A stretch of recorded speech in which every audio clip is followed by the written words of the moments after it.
Hi, and welcome to Female Entrepreneurs Magazine, your go to platform for ambitious women who are ready to take the business world by storm.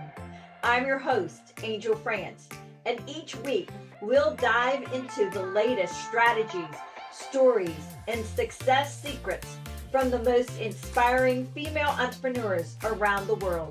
Today on The Real Female Entrepreneurs, our next guest is a dedicated dietitian, educator, and transformation coach, passionate about helping women navigate midlife and menopause with ease. Where were you when I was going through this? She has a holistic approach and simplifies nutrition, fitness, and mindset strategies, empowering women to embrace this phase with confidence and joy. Her mission is to make healthy eating approachable Mhm. and stress free. Need Yeah. it. Okay. She ensures that women feel vibrant, strong, and in control of their well being. Help me give a warm welcome to Lisa Feveck. Welcome, Lisa. Hi, so happy to be here. I've been seeing your magazines for so long, so I feel really honored to be a part of it now. Oh, good. I'm so excited you're here. I can't not wait to see you inside the magazine. It's going to be so much fun. Yeah. So, something had to happen in everybody's life, okay, Yeah. to get them and bring them to become an entrepreneur and Yeah. start their own business. What is it that brought that passion to you to start your Mhm. own business? Yes, so like everybody else, I had no intention of doing anything in the health and wellness field even. I started off as an electrical engineer. I'm from Trinidad and Tobago, so I worked in our local company that supplies electricity for the island. And I was quite happy staying there for the rest of my life. Both my dad and a lot of my family members work in this company, so I just thought, okay, I'll continue with the family tradition and work there. But I had to have surgery on my spine twice, and I had a choice of either retiring medically unfit or staying in an office job.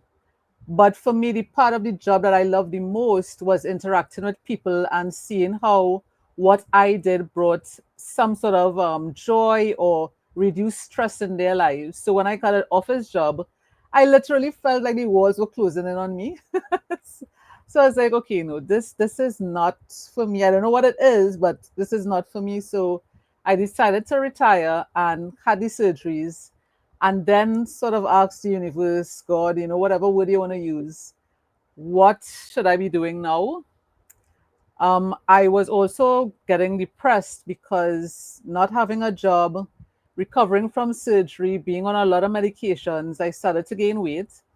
My neurologist referred me to a dietitian, which was a good thing because doctors rarely do that, right? But this dietitian just sort of gave me a diet sheet and said, come back in 3 months. And I was like, what am I supposed to do with this? A lot of the foods I didn't even know how to make. So it didn't help me at all. And while I was struggling with that and asking, okay, what next for me? I actually picked up a newspaper, which is very rare for me.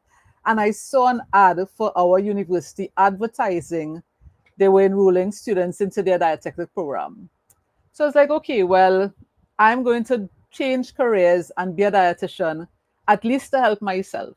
So that is actually how I started on my road to becoming a dietitian. And it's purely for selfish reasons, let's say. Yeah, it always starts off as a selfish Yeah. reason, and then it maneuvers over into, "Oh my word, I have this that can bring joy to so many other people." Yes. Yeah. And so that is exactly what you were doing in your previous career, bringing Yeah. joy to people, and that Yeah. is still what you're doing now. Exactly. Exactly. So I became a dietitian and I really found my passion. I started to find my passion at least, so seeing that what I did in directly affected their lives. Mm. 100%, Yeah. especially going through menopause. I mean, oh my God, I remember waking up in the cold in the middle of the night. Hmm. I'm cold, but I'm sweating. My husband asked me if I peed in the bed. Yeah. I mean, yeah. So, I mean, oh, somebody like you go, "Oh, it's okay. We just Yeah. need to tweak some things," Exactly. really would have helped. I mean, is it over? No, it's still some stuff going on, Hmm. but, Yeah. it Yeah. was So I started my journey in my 30s, and I didn't start with the hot flashes or the night sweats. So when I went to my doctor, they didn't say menopause. They said it was probably stress. So I kept getting, every time I had a weird symptom. So I started off with losing my hair, a very strange toothache that will just come and go, and the dentist would never find anything wrong, and frequent urination, I think. And then I graduated to heart palpitations and anxiety. So they kept saying, okay, maybe it's this, maybe it's that. And I kept getting another prescription. And by the 10th prescription, I was like, okay, no, something else is going on here. I'm a dietitian. Let me go back into the research and figure things out for myself. And that's when I realized, oh, okay, maybe this is perimenopause. Maybe this is what, and because all the pieces started to fit. And when I got a diagnosis, when I got a name for what I had, it just gave me so much relief. And I think that feeling is what I try to bring to my clients now, to put a name to it, to bring validation to what you've been going through, to bring awareness and education for what you're going through.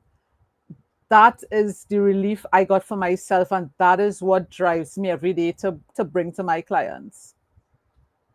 yeah. So I'm going back to your toothache. The simple reason that I had a toothache for a Hmm. while, and Yeah. then finally they had to do something, but they're like, "Oh, we don't see anything. We don't see anything." I'm talking like 3, 4 Yeah. years. Yeah. My dentist would look at me like, why are you back here? There's nothing Mm. wrong with you. And I started to feel like I was losing my mind. Every time I got a random joint pain, or this pain, or anxiety, when I didn't really have that sort of struggle. And then when I did my research, I realized, oh, there are over 100 symptoms of menopause that you can experience. And this is what doctors don't tell you. They don't train in menopause. So I don't blame the medical fraternity. I blame the system. We need doctors who are trained in this, because all of us will go through menopause, and you're in postmenopause until you die. So you can experience symptoms into your 60s, 70s, even 80s. I mean, and there are over 100 symptoms, right? So it's not always going to be the hot flashes or the mood swings. It's not going to be the regular ones that we know about. It can be, like I tell clients, start at the top of your head and work your way down, and anything and everything that could go wrong with that body part, blame it on menopause. Okay.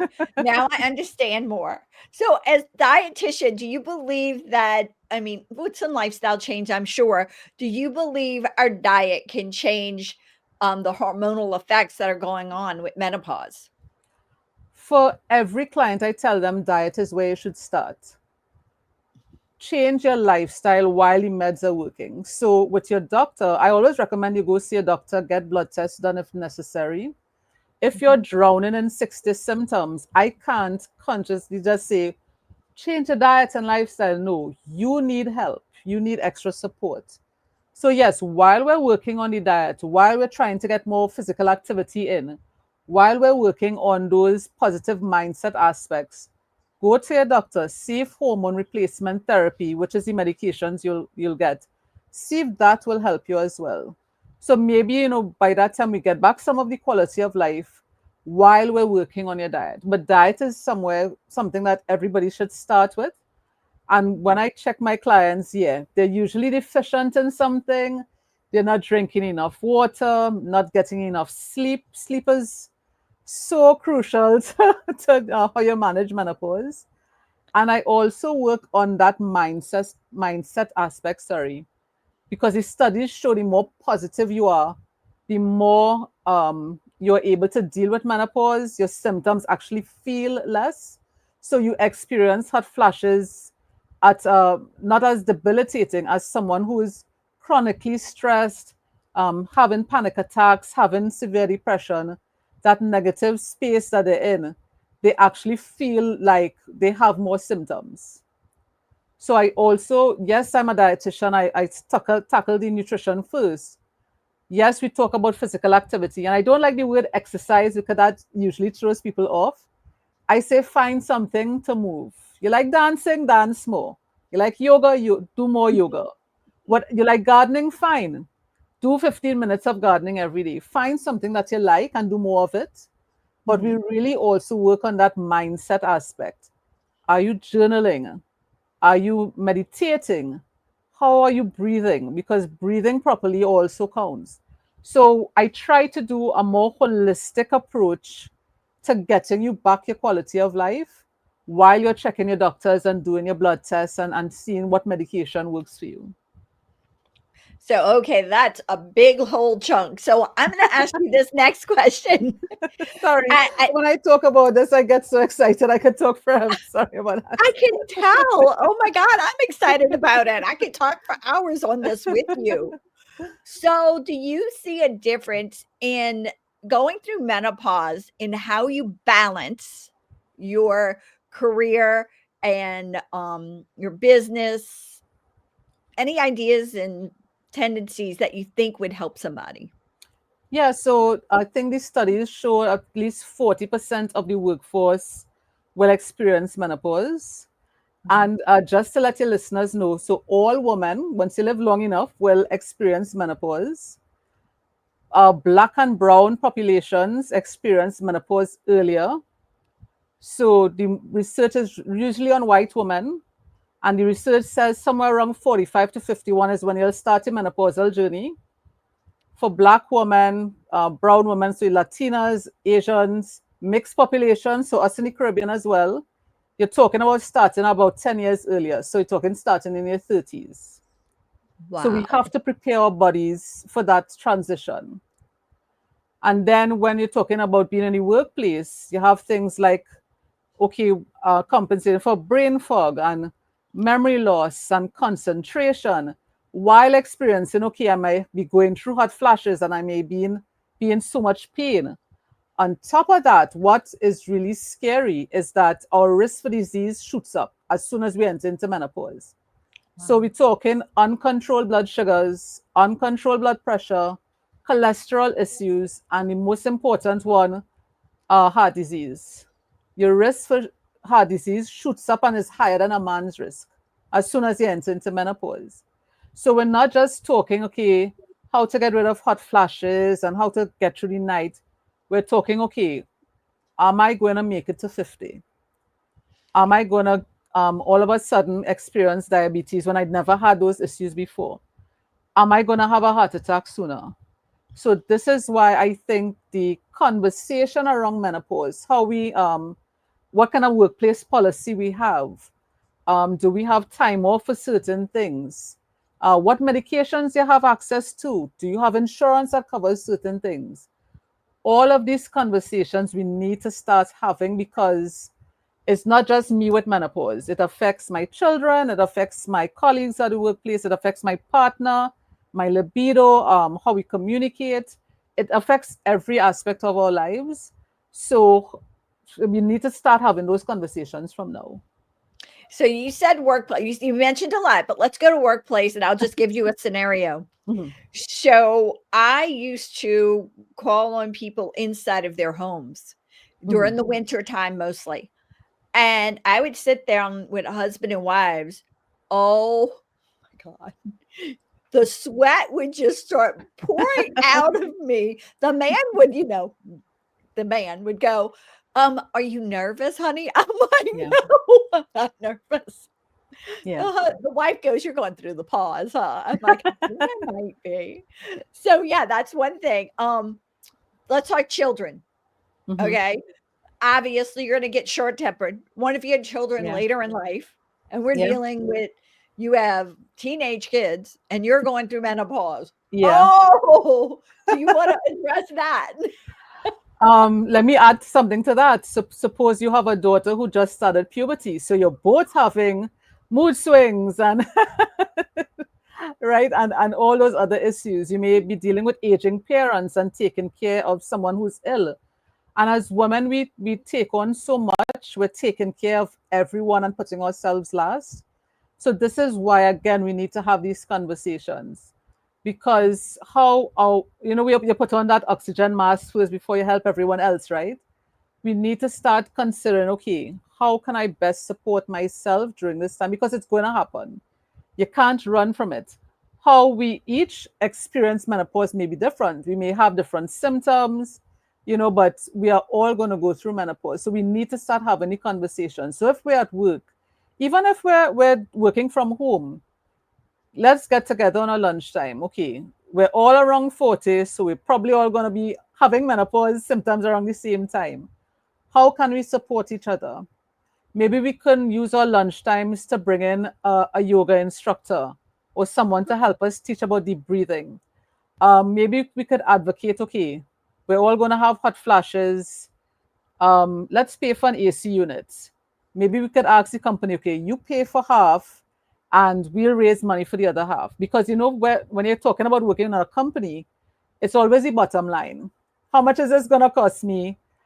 Is this going to interfere with your job? Are you going to still be able to deliver the things that I needed to deliver? So you go into them with a plan, make a list, do your research. So don't just go in and say, listen, we're all in menopause. We need this, this, and this. No, have the conversation together and be rational about it. Give them the evidence. Okay, 40% of your workforce right now is in of the 40s. We're going to go through menopause. We're going to have times when we're going to be sweating bullets. Can we have some education sessions for managers so that when they see us sweating, they know not to ask, are you nervous? No, I know my job is the same person you're dealing with. We're just going through something medical here. Mhm. Maybe we need a 5 minutes to go to the washroom and change our shirts. Can you give us that time? Just to have that awareness that, okay, these are the things that my workforce will be going through. This is how I can support them better. And this is where bringing in experts to really educate your population can be so beneficial. Okay, I love the fact you said it's medical because it is. Oh, yeah. And and people don't resonate with that it is Yeah. a medical condition. Yeah. That is so true. All right, we're going to shift gears a little bit. What advice do you have for women that are trying to grow their career or thinking, hey, yeah, I think it's time that I need to go out on my own? Because that's what you did. Yeah. Um, I'm going to say to them, instead of asking yourself why you should do this, ask yourself why not. What is the worst that could happen? Okay, my business fails. Okay, what does that teach me? It doesn't mean that you're a failure. It means the business failed. That's two different things. Maybe it's the wrong business. Maybe I didn't have the right strategy. Maybe I needed to learn an extra skill. Maybe it's the wrong market. If you're looking to be an entrepreneur, do it now. Mhm. Tomorrow isn't promised. No. It's not promised to anyone. You have the time, you have that desire, you can help someone. What are you waiting on? And if you're thinking, okay, the business will make me lots of money, maybe that's the wrong mindset to start with. Yes, we all want to make money. That's given. We want to all have bills to pay. Who am I going to support? Who can I help with my business? How can I learn this business? Those are the questions you should be asking yourself. But definitely, why not? Why not do this? That's where we should start. I love that question. Why not? Yeah. So, knowing what you know Why not? now, yeah, why not? Knowing what you know right now in business, what would you go back and Mhm. tell that 18-year-old self?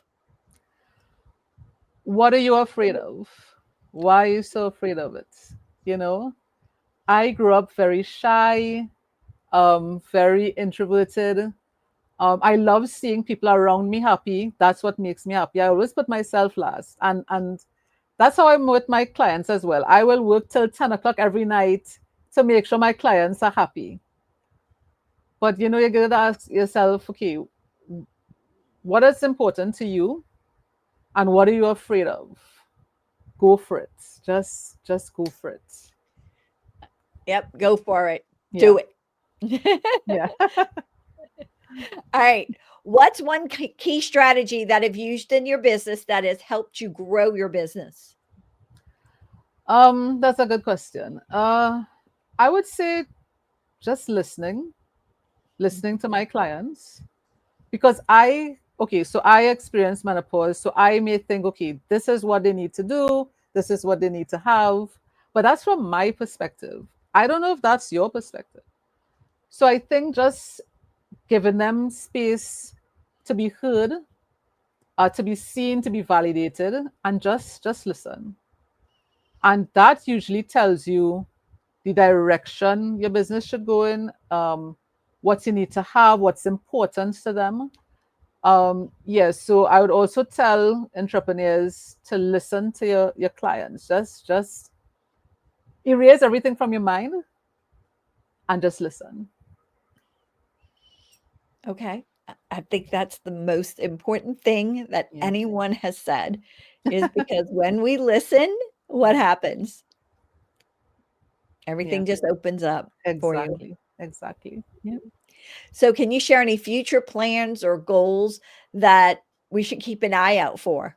I have one I think you should do, but you go Oh, for it.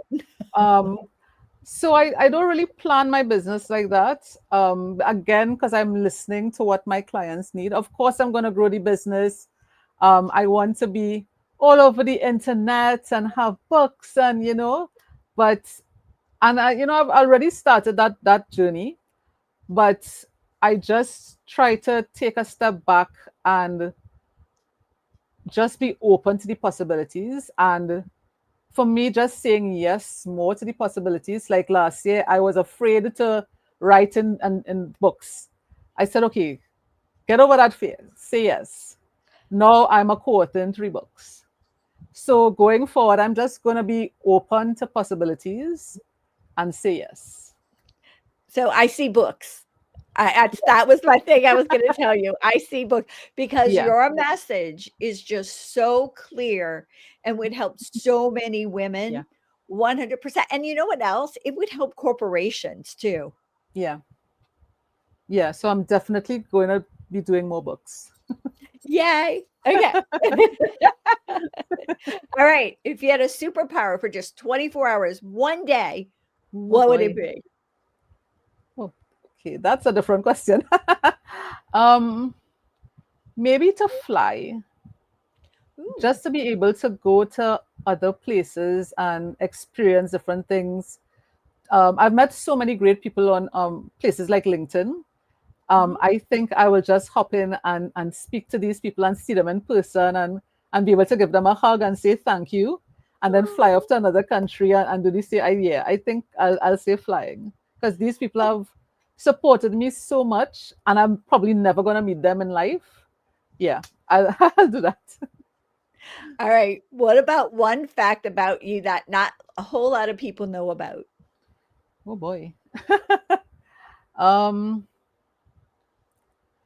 so I Okay, so when my dad passed from cancer, I was pretty lost. And I happened to meet someone who taught martial arts, Krav Maga to be specific. And I actually studied with them very long, and now I teach it to women and children, because I believe that, again, bringing that awareness of safety in this world that we're living in, right? So people look at me and they don't see that I can teach self-defense, which is probably a good thing. I don't want to be, walking around advertising that. But yeah, that's one thing I don't think people, they look at me like, oh, you teach self-defense? Oh yeah, I do. Don't mess with me. Yeah. All right. What about a favorite book? So I love motivational books, like Atomic Habits by James Clear. I love Mel Robbins. So the book I'm reading right now is The Let Them Theory by Mel Robbins. Mhm. I think it's like the Serenity Prayer that, change what you can, and the rest you just sort of let go and let God. Yep. Yeah, so that's a book because a lot of women, especially, we get so frustrated that this is going on in the world and we can't change this. There's only so much you can do. There's only so much people you can help. You do what you can, and the rest you just pray about it, and you let the universe take its course. So the song "Let It Go," let it Yeah, go. exactly. Yeah, you really have to. Mhm. So, talking about songs, what is one of your favorite go-to songs or a few songs? So I'm a 80s chick. I'm a child of the 80s. So Don't Stop Believing by Journey, I think, Mhm. is sort of my go-to song. When I need to get that pumped up, like I have a presentation to do, I have to speak in front of people. Listen to that, and it just gets me going. I know. I mean, I tell people, like, I love the song, "Let's get this party started," because I mean, hey, it's time, right? It's time to, yeah, and being a Trini, we just love the party, right? So yeah, I could Yeah. totally agree.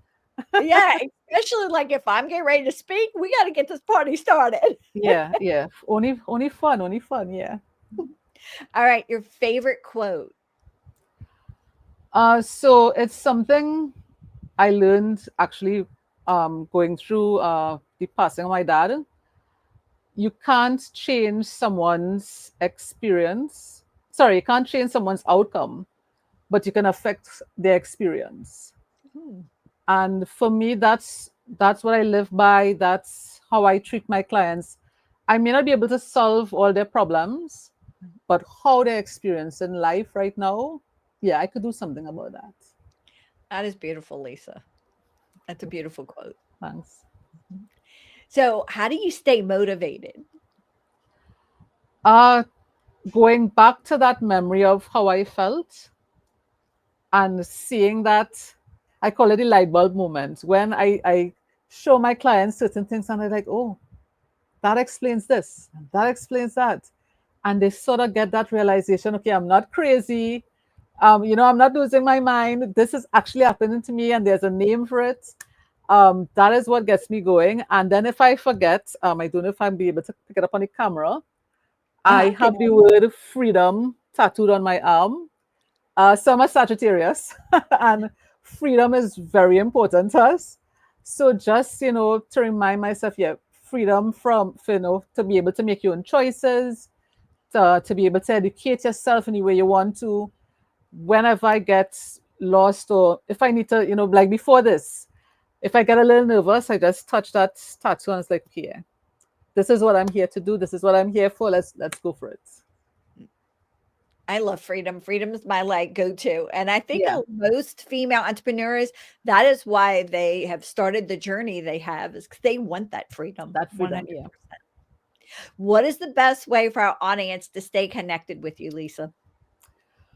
So I'm all over social media. So if you just search for Lisa, the menopause dietitian, you'll get me on Facebook or Instagram or even TikTok. And I'm also linked on LinkedIn. I'm on LinkedIn a lot because I think that's like a really beautiful community where connection actually is how we're supposed to connect. We're Mhm. actually having conversations and we're actually finding out what makes you tick. So yeah, if you just search for my name, it will come up. So, is there anything else that you want to say to the community that's listening today? Any words of wisdom or anything extra? Yeah. So first, thank you for including me in your community.